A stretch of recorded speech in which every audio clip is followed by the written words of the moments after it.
Create a comic book text effect in Adobe Illustrator. Make a circle or oval with the ellipse tool. Remove the fill, then go to your appearance panel. Change the color to black. Go to Effects, Distort and Transform, Zigzag. You can adjust the size and segments. The default option works for me. Go back to Effects, Distort and Transform, Pucker and Blow. Move the slider to pucker with a value of your preference. Duplicate the fill. Change the color of the top fill. Select the top fill, then go to FX, Path, Offset Path. Reduce the offset path to your liking. Duplicate the fill.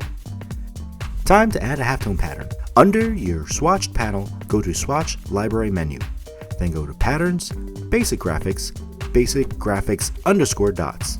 Now you have halftone options and you can choose the one you like.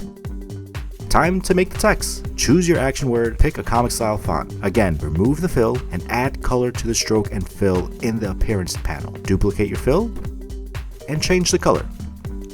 Go to FX, Distort and Transform, Transform. Under scale, make the horizontal 99%. Under move, make the vertical 0.0113 inches or 0.811 pixels. Under copies, choose what works best for you. I chose 40 copies. Duplicate that fill, but make sure it is placed at the bottom. Change the color to black. Go to FX, Path, Offset Path. For offset, make it to 0.1013 inches. Under joins, select round.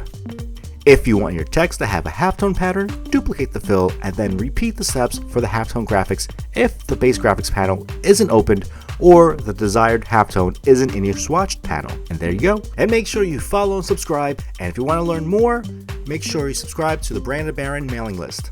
Link is in the description. See you in the next one.